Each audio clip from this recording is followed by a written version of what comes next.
तेरा भाई अभी इंस्टा पे ट्रेंड बना दिया, मुझसे चलने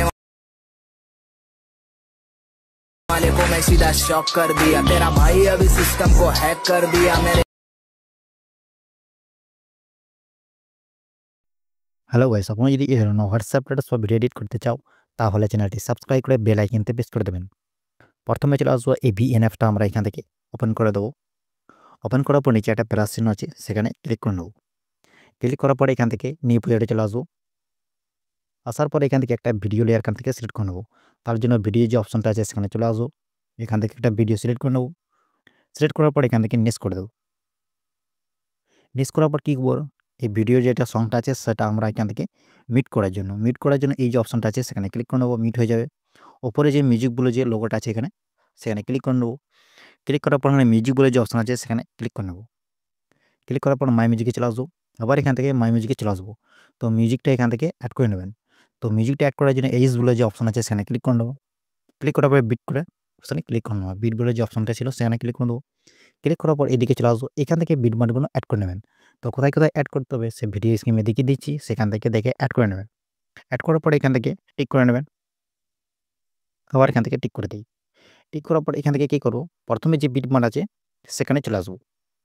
আসার পরে এখান থেকে কী করব, এই যে ভিডিওটা আছে সেখানে আমরা এখান থেকে কাট করে নেব। কাট করার পর কী করব, এইখান থেকে বাকি পার্টটা এখান থেকে ডিলিট করে দেবো। ডিলিট করার পর এই যে প্লাস চিহ্ন আছে সেখানে ক্লিক করব। ক্লিক করার পর এখান থেকে ফটো অপশানে চলে আসবো। আসার পর এখান থেকে কী করবো, এখান থেকে ফটো একটা অ্যাড করে নেবো। এখান থেকে একটা ফটো এখান থেকে অ্যাড করে নিলাম। অ্যাড করার পর এখান থেকে নেক্সট করে দেবো। নেক্সট করার পর এই ফটোটাকে একটু বাড়িয়ে দেবো যত পর্যন্ত সং আছে তত পর্যন্ত এটাকে বাড়িয়ে দেবো। বাড়ার পরে কী করবো, এই বিট মারা সবে ফটোগুলো কাট করতে হবে। তো ২ নম্বর যে বিট মার আছে সেখানে চলে আসবো। আসার পর এখান থেকে নিচে একটা কাঁচি বলে অপশন পাবো, এখানে সেটাকে কাট করে দেবো। আবার এখানে চলে আসবো। আবার এটাকেও কাট করে নেবো। আবার এখানে চলে আসবো। আবার এখানে কাট করে নেবো। আবার এখানেও কাটবো। এই বিট মারের সাথে যা আছে সব ফটো এখান থেকে ভালো করে কাট করে নেবো এখান থেকে। আর বাকি পার্টটা এখান থেকে চেট করে দেবো। হওয়ার পরে এখান থেকে কী করবো, যে কোনো একটা ফটোতে ক্লিক করে নেবো এখান থেকে। মানে প্রথমে যে ফটোটা আছে সেখানে ক্লিক করে নেবো। এখান থেকে ক্লিক করে নিলাম। ক্লিক করার পর এই যে অপশনটা আছে সেখানে ক্লিক করে দেবো। ইফেক্টস বলে এখানে প্রথমে দিকে চলে আসবো। আসার পর এখান থেকে একটা ইফেক্ট এখান থেকে অ্যাড করতে হবে। তো প্রথমে ২ নম্বর ইফেক্টটা আছে সেটাকে অ্যাড করে নিলাম। এইখান থেকে যে নেক্সট বলে যে অপশন আছে সেখানে ক্লিক করে দেবো। আবার এদিকে চলে আসবো। এখন ৩ নম্বরটাকে সিলেক্ট করে নেবো। আর এটাকে একটু কম বড় এরকম মানে বাড়িয়ে নেবে। এখান থেকে একটু বাড়িয়ে নেবেন। অনেক সময় এরকম হয়ে যায়, তাহলে এটাকে বাড়িয়ে নেবেন। বাড়ার পরে আবার এখান থেকে নেক্সট করে দেবো। আবার এখন ২ নম্বরটা এখান থেকে সিলেক্ট করে নেবো। এটাকেও বাড়িয়ে নেবো একটু। আবার এখান থেকে নেক্সট করে দেবো। আবার এদিকে চলে আসবো। এখন ৩ নম্বরটা সিলেক্ট করে নেবো। এটাকে টেনে একটু বাড়িয়ে নেবো। আবার এখান থেকে নেক্সট করে দেবো। আবার এখান থেকে ২ নম্বরটা সিলেক্ট করে নেবো। আবার এখান থেকে নেক্সট করে দেবো। আবার এখান থেকে ৩ নম্বরটা সিলেক্ট করে নেবো। আবার এখান থেকে নেক্সট করে দেবো।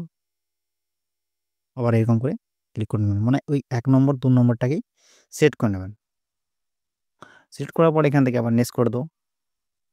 টিক করার পর এখান থেকে এই যে অপশনটা আছে, মানে যেখান থেকে ফটো স্টার্ট হয়েছে সেখানে আসার পর এখান থেকে এই যে অপশনটা আছে সেখানে ক্লিক করে নেবো। ফটো অপশনে চলে আসবো। ভিডিওতে চলে আসবো। আর এইখান থেকে একটা ভিডিও এফেক্ট এখান থেকে অ্যাড করে নেবো। অ্যাড করার পর এদিকে চলে আসবো। এইখান থেকে একটা ফিল বলে যে অপশন আছে সেখানে ক্লিক করে এখান থেকে ফিল করে দেবো। মানে এটা ফুল স্ক্রিনে হয়ে যাবে। হওয়ার পর এদিকে চলে আসবো। এই বিল্ডিং বলে যে অপশন আছে সেখানে ক্লিক করে এটাকে স্ক্রিন করে দেবো। স্ক্রিন করার পর এখান থেকে টিক করে দেবো। তো দেখতে পাচ্ছি অটোমেটিক ভিডিওটা অ্যাড হয়ে গেছে। হওয়ার পর এখান থেকে কী করবো, উপরে যে অ্যারো চিহ্ন আছে সেখানে ক্লিক করে ভিডিওটাকে সেভ করে নেবো।